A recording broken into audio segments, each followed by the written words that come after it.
గురూజీ. నా ఆధ్యాత్మిక ప్రయాణం దాదాపు 16 సంవత్సరాల వయస్సులో ప్రారంభమైంది. ప్రారంభంలో కొన్ని సంవత్సరాల పాటు నాకు పుస్తకాలు చదవడంపై, పూజలు చేయడంపైనే ఆసక్తి ఉండేది. నేను మొదటగా కలిసిన ఆధ్యాత్మిక మహనీయుడు శ్రీ శివానంద గురూజీ. అప్పటికి నా వయస్సు 23 లేదా 25 సంవత్సరాలు ఉండి ఉండవచ్చు. గురూజీని ఎంతో మంది ప్రేమించి, ఆరాధించే ఒక మహనీయుడిగానే చూశాను. భీమిలిలో ఆయనతో జరిగిన ఇదే నా మొదటి మరియు చివరి ప్రత్యక్ష అనుభవం. నేను ఆయనను ఒక్క ప్రశ్న మాత్రమే అడిగాను. నాకు నా గురువు ఎప్పుడు లభిస్తారు అని. అందుకు ఆయన, నీవు చేస్తున్నది చేస్తూ ఉండు. నీ గురువు నీకు తప్పకుండా దొరుకుతాడు అని సమాధానం చెప్పారు. తరువాతి 20 సంవత్సరాల కాలంలో నేను అనేక గురువులను కలిశాను. వారిలో కొందరు నాపై స్పష్టమైన ప్రభావాన్ని చూపారు.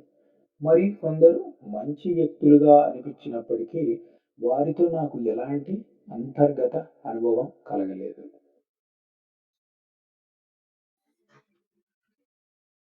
ఒక శుభదినాన్ని ఎంచుకొని సాధనను ప్రారంభించాను. ప్రతిరోజు ఉదయం నా ఇంటి వెనుక భాగంలో అదే సమయంలో అదే దిశగా కూర్చొని జపం చేసేవాడిని. వాతావరణ మార్పులు, దోమలు, పిల్లల అరుపులు మరియు ట్రాఫిక్ శబ్దాలు ఇవన్నీ అంతరాయాలుగా ఉండేవి. అయినప్పటికీ గురూజీ సూచించిన విధానాన్నే నేను జపాన్ని కొనసాగించాను. కొన్ని రోజులు సాధన ఎంతో సులభంగా, హాయిగా అనిపించేది. మరికొన్ని రోజులు మాత్రం యాంత్రికంగా సాగేది. 40వ రోజు నా జపం పూర్తవుతున్న సమయంలో ఒక గంట పూర్తయితుందని సూచిస్తూ నా ఫోన్ అలారం మోగింది. నేను జపాన్ని ముగించి భగవాన్ శివుడిని మరియు అమ్మ శక్తికి నమస్కరించాను. ఆ సమయంలో నా కళ్ళు ఇంకా మూసుకొనున్నప్పటికీ నా ఎదుట సుమారు 10 అంగుళాల దూరంలో ఎవరో నిలబడి ఉన్నారని గమనించాను. అది ఒక ఆహ్, పారదర్శక రూపం. ముందుగా నా చూపు ఆయన పాదాలపై పడింది. ఆయన ధోతి ధరించి ఉన్నారు. క్రమంగా నా చూపు పైకి వెళ్ళి పూర్తి రూపాన్ని చూసినప్పుడు అది తెల్లని ధోతి, కుర్తా ధరించిన పారదర్శకంగా కనిపిస్తున్న శ్రీ శివానందమూర్తి గురూజీ గారే. ఆయన చిరునవ్వుతో నన్ను చూశారు. తరువాత మృదువుగా తన చెయ్యిని నా తలపై ఉంచారు. బాగా చేశావు నాన్న అని చెప్పినట్లుగా. ఆయన చెయ్యి నా తలపై తాకిన క్షణంలో నా శరీరం అంతా ఒక విద్యుత్ ప్రవాహం వెళ్ళినట్లుగా అనిపించింది. ఈ గురూజీ దర్శనం 3-5 సెకండ్ల పాటు మాత్రమే కొనసాగింది.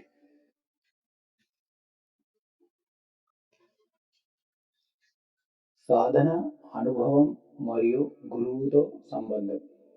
గత 10 సంవత్సరాలుగా శివానంద గురూజీ బోధనలను ప్రచారం చేసే అనేక యూట్యూబ్ ఛానల్స్ని చూశాను. ఆయన ఉపన్యాసాలను తరచుగా వినేవాడిని. ఆయన మాటలు నాకు ఎంతో లోతుగా అనిపించేవి. ఒక వీడియోలో గురూజీ ఓంకార సాధన గురించి చెప్పారు. దానిని 40 రోజుల పాటు నియమంతో చేస్తే ఒక సిద్ధపురుషుడి దర్శనమిస్తారని ఆయన పేర్కొన్నారు. నాకు సాధనలపై ఎప్పుడూ ఆసక్తి ఉండేది కాబట్టి ఆ సాధనను ప్రారంభించాలని నిర్ణయించుకున్నాను. ఆ సమయంలో నా దృష్టిలో శివానంద గురూజీ ఒక ఉన్నత స్థాయి ఆధ్యాత్మిక మహనీయుడు మాత్రమే. ఆయనను నా గురువుగా ఇంకా భావించలేదు. ఆ రోజు జరిగిన విషయాన్ని నేను నా డైరీలో నమోదు చేసుకున్నాను. ఆ అనుభవపు జ్ఞాపకం ఎన్నో రోజుల పాటు నా మనసులో నిలిచిపోయింది. నేను ఒంటరిగా చిరునవ్వుతో చిందిస్తూ దానిని గురించి మళ్ళీ మళ్ళీ ఆలోచించేవాడిని. ఈ దర్శనానికి నేను ఎంతో ప్రాధాన్యత ఇస్తాను. ఎందుకంటే ఆ సాధన సిద్ధ పురుషుని దర్శనం ఇస్తుందని నేను పూర్తిగా మర్చిపోయాను. ఆ ఆలోచన నా మనసులో ఉండి ఉంటే, ఆ అనుభవాన్ని నేను ఊహగా లేదా మనసు సృష్టించిన భ్రమగా భావించేవాడిని. అంతేకాదు, ఈ అనుభూతి పగటి సమయంలో కలిగింది. నేను పూర్తిగా జాగ్రత్తగా అప్రమత్తంగా ఉన్నాను. అందుకే ఈ ఇది నిజమైన అనుభవం అని నేను విశ్వసిస్తున్నాను. ఆ తర్వాత కూడా నేను అనేక సాధనలను కొనసాగించాను. 2021 మహాశివరాత్రి రోజున మీరు నా గురువు, నేను మీ శిష్యుడిని అని శివానంద గురూజీకి మనస్ఫూర్తిగా అర్పించుకున్నాను. అలా మా సంబంధం ప్రారంభమైంది.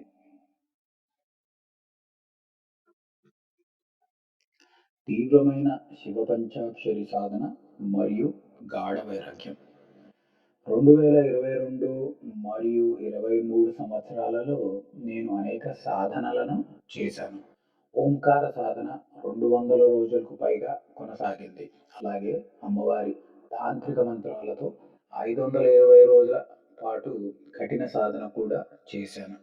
2022 డిసెంబర్‌లో 2025 కోసం సిద్ధపడాలి అనే ఒక అంతర్గత ప్రేరణ కలిగింది. ఎందుకంటే ఒక యూట్యూబ్ వీడియోలో గురూజీ తదుపరి అవతారం ఆ సంవత్సరంలో ప్రత్యక్షమవుతారని విన్నాను. అప్పుడే నేను నా పంచాక్షరి సాధన మొదలుపెట్టాను. రోజుకి 1008 టైమ్స్ జపించడం ప్రారంభించాను. 2 రోజులకే అది చాలదనిపించింది. తరువాత రోజుకి 5004 సార్లు జపించాను. అయినప్పటికీ సంతృప్తి కలగలేదు. ఒక వారం తరువాత ప్రతిరోజు కనీసం 10,008 సార్లు హ్మ్, జపించాలని నిర్ణయించుకున్నాను. 3 నెలలలో ఓం నమః శివాయ మహామంత్రాన్ని 6,00,000కు పైగా జపించాను. 2025 మహాశివరాత్రి తర్వాత రోజున నాకు తీవ్రమైన వైరాగ్యం కలిగింది. దానిని నేను తట్టుకోలేకపోయాను. అన్ని సాధనలను పూర్తిగా ఆపివేశాను. పూజ గదిలోకి కూడా వెళ్ళడం ఇష్టమవ్వలేదు. ఆ భావం వైరాగ్యం, నిరాశ, విచారం ఇవన్నిటిని మిశ్రమంలా అనిపించింది. మరణం గురించి, జీవితంలోని చివరి క్షణాల గురించి ఎలా ఉంటాయో, తర్వాత ఏమవుతుందో అనే ఆలోచనలను నన్ను వెంటపడ్డాయి. ఈ స్థితి నుండి బయటపడడానికి నాకు దాదాపు 7-8 నెలలు పట్టింది. నేను అమెరికాలో నా ఉద్యోగాన్ని వదిలివేశాను.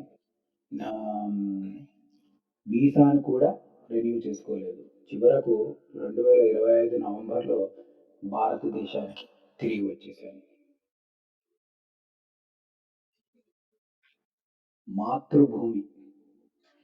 భారతదేశానికి వచ్చిన తరువాత నాకు ఎలాంటి ప్రణాళిక లేదు. ఏం చేయాలో కూడా స్పష్టత లేదు. అకస్మాత్తుగా అన్ని జ్యోతిర్లింగాలు మరియు శక్తిపీఠాలు దర్శించాలని నిర్ణయించుకున్నాను. ఈరోజు మే 31, 2026. గత 5 నెలలలో నేను 19 రాష్ట్రాలు తిరిగి 180 పవిత్ర క్షేత్రాలను దర్శించాను.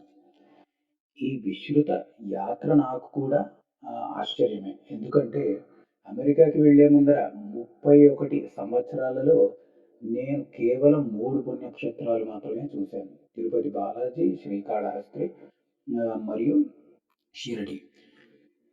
అది ఒకసారి మాత్రమే. చాలా దూరం వెళ్ళి ప్రయా ప్రయాణం చేయడం, భారీ క్యూలలో నిలబడి ఆరక్షణ దర్శనం పొందడం నాకు ఎప్పుడూ ఇష్టం ఉండేది కాదు. కానీ ఈ యాత్రలో ఒక మృదువైన దివ్యహస్తం నన్ను నడిపిస్తున్నట్లుగా అనిపిస్తోంది. అన్ని ఏర్పాట్లు సక్రమంగా జరుగుతున్నాయి.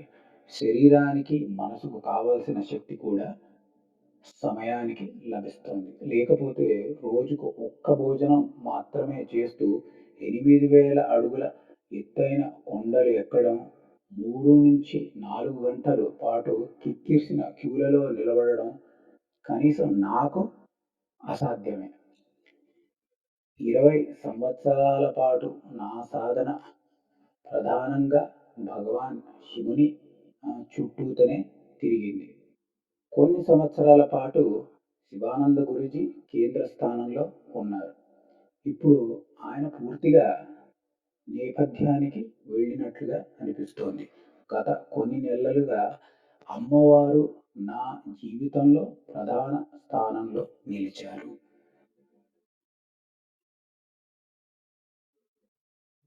గురువుతో అనుబంధం.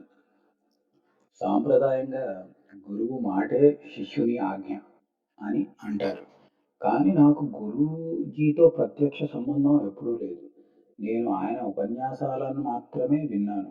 అందుకే ఆయన ఆలోచనలనే నా ఆజ్ఞ అని నేను భావిస్తున్నాను. ఇది కేవలం మాట కాదు. ఒక వీడియోలో గురూజీ తన భార్య మరణించిన తర్వాత మామిడి పండ్లు తినడం మానివేశానని చెప్పారు.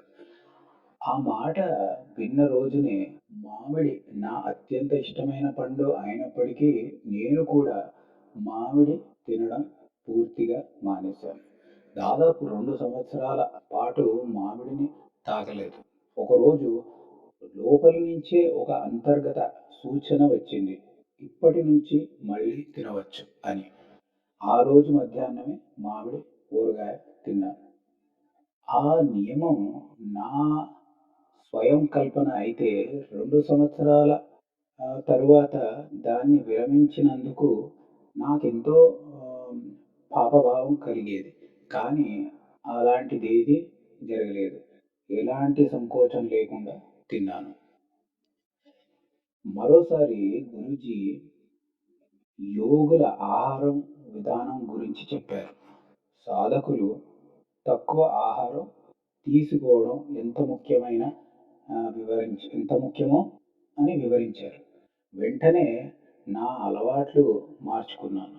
ముందు నేను ఎక్సర్సైజ్ కారణంగా రోజుకి కనీసం 4 సార్లు భోజనం చేసేవాడిని. కానీ గురూజీ సూచన పాటిస్తూ రోజుకు 2 సార్లు మాత్రమే తినడం ప్రారంభించాను. దానిని 2 సంవత్సరాలకు పై కొనసాగించాను. 2025 డిసెంబర్‌లో ఒక ఏకాదశి రోజున ఇకపై రోజుకి ఒకసారే భోజనం చెయ్యాలని నిర్ణయించుకున్నాను. గత 6 నెలలుగా నేను రోజుకు ఒక భోజనమే చేస్తున్నాను. మరో వీడియోలో గురూజీ ప్రతి ఒక్కరూ సనాతన ధర్మం మరియు భారతదేశం కోసం ప్రార్థించాలి అని చెప్పారు. అప్పటి నుంచి నేను దాన్ని నా ఆహ్, సాధనలో భాగంగా చేర్చుకున్నాను. ఎన్నో సంవత్సరాలుగా అలాగే చేస్తున్నాను. గురూజీ భారతదేశం అంతటా ప్రయాణించి ఆహ్, సనాతన ధర్మం భారతదేశం కోసం యజ్ఞాలు నిర్వహించారు అని తెలిసింది. నేను దర్శించిన 19 రాష్ట్రాలు, 180 పవిత్ర క్షేత్రాలలో ప్రతి చోట భగవాన్ శివుడిని మరియు అమ్మ శక్తిని సనాతన ధర్మం భారతదేశంకి ఆశీర్వదించమని ప్రార్థించాను. మిగిలిన భారతదేశ యాత్రలో కూడా ఇదే కొనసాగిస్తాను. ఇది నా గురూజీ సేవలో నేను చేయగల చిన్న భాగం. సాధన మార్గంలో ఇష్టదేవత మరియు గురువుతో అనుబంధం అత్యంత ముఖ్యమైనది. సందేహం లేకుండా అమలు చేయాలనే తపన, ఆహ్, క్రమశిక్షణతో సాధన చేయడం, బోధనలను పాటించాలనే సంకల్పం ఇవన్నీ గురువుతో ఉన్న బంధాన్ని తెలియజేస్తాయి. సమయం వచ్చినప్పుడు అవసరమైతే ఇష్టదేవత లేదా గురువుతో ఉన్న సంబంధం జీవితంలో ఎలాంటి అద్భుతాలు సృష్టించగలదో నా అనుభవాలను పంచుకుంటాను. అలాగే ఈ పవిత్ర యాత్రలో నాకు కలిగిన అనుభవాలను వాటి ద్వారా నాకు కలిగిన లాభాలను కూడా పంచుకుంటాను. శివయేవ గురు. ఓం నమ శివాయ. శక్తాయ నమో ఓం. సాకేత్రి శివమందిర్, చండీగఢ్. తర్వాత రోజు ఏ ఆలయాలకు వెళ్ళాలా అని ప్లాన్ చేసుకునే దాదాపు 24 గంటల ముందు సూర్య భగవానుడికి అర్ఘ్యం ఇవ్వడం గురించి తెలుసుకున్నాను. అప్పుడే దాన్ని చెయ్యాలనే బలమైన కోరిక వచ్చింది. అదే సాయంత్రం మరుసటి రోజు వెళ్ళాల్సిన 3 ఆలయాల లిస్టు తయారు చేసుకున్నాను. మరుసటి రోజు ఉదయం నా లిస్టులో మొదటి ఆలయం సాకేత్రి శివమందిర్. చాలా ప్రశాంతంగా, అందంగా ఉన్న ఆలయం అది. అక్కడ ఎన్నో దేవతా విగ్రహాలు, 2 శివలింగాలు కూడా ఉన్నాయి. దర్శనం అయిపోయినాక నేను వీడియో తీసుకుంటూ ఆలయం ఎడమ వైపు నడిచాను. అప్పుడు నాకు నిజంగా చాలా ఆశ్చర్యంగా అనిపించింది. అక్కడ సూర్య భగవానుడికి అర్ఘ్యం ఇవ్వడానికి ప్రత్యేకంగా ఒక స్థలం ఏర్పాటు చేసి ఉంది.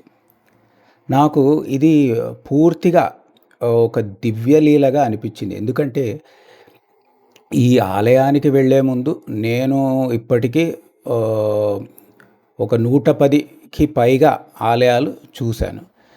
ఇప్పటి వరకు మొత్తం 180 పవిత్ర స్థలాలు దర్శించాను. అందులో సూర్యభగవానుడికి అంకితమైన 2 ఆలయాలు కూడా ఉన్నాయి.